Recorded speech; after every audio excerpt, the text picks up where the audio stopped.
आज हम बात करने वाले एक ऐसे इंसान की जिसकी लाइफ किसी मूवी से कम नहीं थी। इनके लाइफ में स्पिरिचुअलिटी भी थी, कंट्रोवर्सी भी थी और बहुत सारे अनसॉल्व मिस्ट्री भी।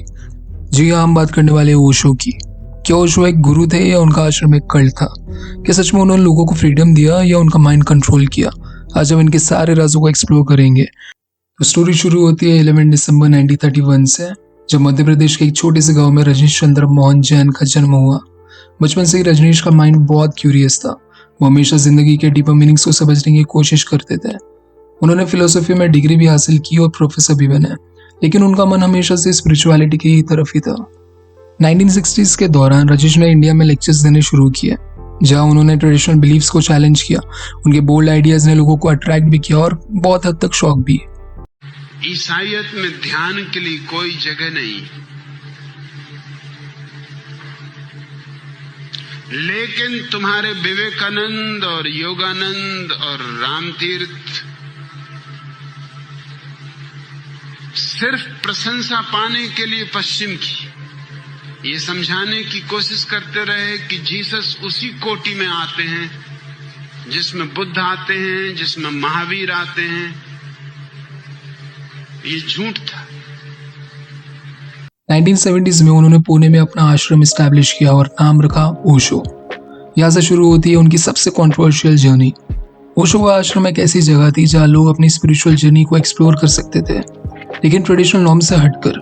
मेडिटेशन सेशंस, थेरेपी ग्रुप्स और ओपन डिस्कशन यहाँ का डेली रूटीन था।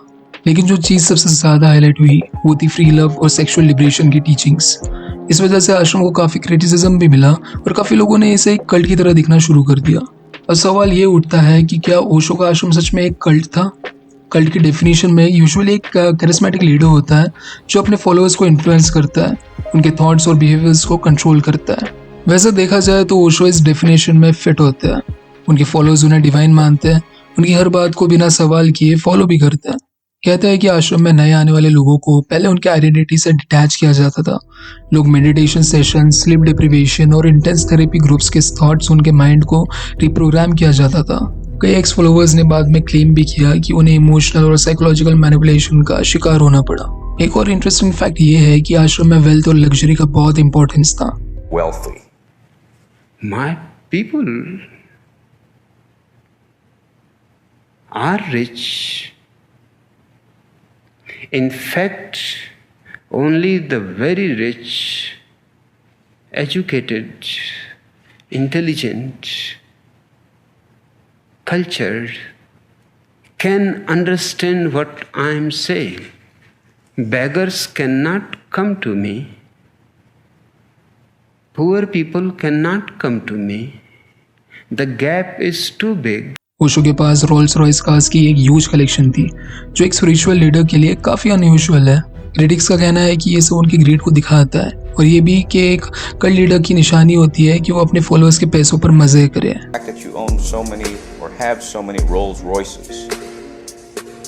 Why is that?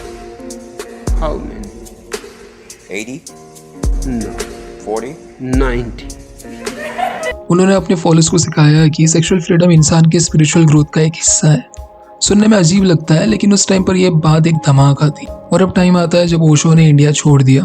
1981 में ओशो ने इंडिया छोड़कर अमेरिका का रुख किया और ओरेगॉन में एक बड़ा सा फार्म खरीद लिया, जिसे रजनीशपुरम का नाम दिया गया। अब सोचो, एक डेजर्ट एरिया में एक पूरा शहर बसा दिया गया। स्कूल्स, हॉस्पिटल्स, मॉल्स, सब कुछ जो मांगो वो मिलेगा। ये देखकर दुनिया शॉक थी, लेकिन यहाँ कंट्रोवर्सीज ने और स्पीड पकड़ ली।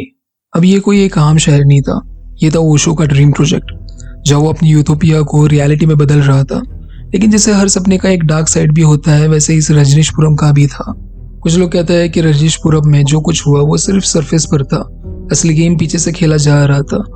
कुछ थ्योरीज कहती है कि ओशो का पूरा एम्पायर एक ब्रेन वॉशिंग एक्सपेरिमेंट था। ओशो ने अपने फॉलोअर्स को इतना डीपली इन्फ्लुएंस कर रखा था कि वो उसके लिए कुछ भी कर सकते थे। और अब रजनीशपुरम में पावर स्ट्रगल और इलीगल एक्टिविटीज की काफी सारी रिपोर्ट सामने आने लगी।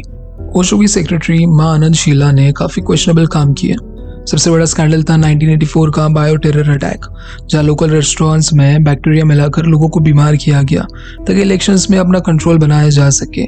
इसको अमेरिका का सबसे बड़ा बायो टेरर अटैक माना जाता है। इसके अलावा वायर टिपिंग, असैसिनेशन प्लॉट्स और इमिग्रेशन फ्रॉड जैसे एलिगेशन भी रजनीशपुरम से जुड़ जाता है। Federal Witness Protection told the FBI that Sheila and others talked over assassination plans against Turner and Oregon Attorney General Dave Frohnmayer. Sheila ने बाद में ओशो को ब्लेम किया, लेकिन ओशो ने सब जिम्मेदारी उन पर डाल दी। फाइनली अथॉरिटीज ने इंटरफेयर किया और ओशो को अरेस्ट किया गया। उन पर मल्टीपल चार्जेस लगाए गए, लेकिन प्ली बार्गेन के थ्रू उन्हें डिपोर्ट कर दिया गया। उनका अमेरिकन ड्रीम वही खत्म हो गया। लेकिन ये सिर्फ एक साइड की कहानी है। एक और थियरी कहती है कि ओशो को अमेरिका से निकालने की पूरी कॉन्स्पिरेसी गवर्नमेंट ने ही प्लान की थी। उनके इंक्रीजिंग इन्फ्लुएंस से डर कर उन्हें बदनाम करने के लिए ये सब सेटअप किया गया। बाकी कुछ लोगों का मानना है कि ओशो का पूरा डाउनफॉल सिर्फ पॉलिटिक्स और पावर का एक खेल था, जिसमें उन्हें स्केपगोट बनाया गया। ओशो इंडिया वापस आए और पुणे के आश्रम में अपनी टीचिंग्स कंटिन्यू की, लेकिन उनकी हालत खराब होने लगी और 1990 में उनका देहांत हो गया। उनके डेथ के पीछे भी काफ़ी थ्योरीज बनी। कई लोगों का मानना था कि उन्हें स्लो पॉइजन दिया गया, जबकि ऑफिशियल रिपोर्ट में ये कहा गया कि उनके डेथ का कारण है हार्ट अटैक। आज भी ओशो के फॉलोअर्स दुनिया भर में हैं। कई लोग उनकी मेडिटेशन टेक्निक्स और टीचिंग्स को फॉलो करते हैं, जबकि दूसरे लोग उन्हें एक डेंजरस कल्ट लीडर मानते हैं। उनकी लाइफ और लेगेसी एक मिस्ट्री ही बनी हुई है।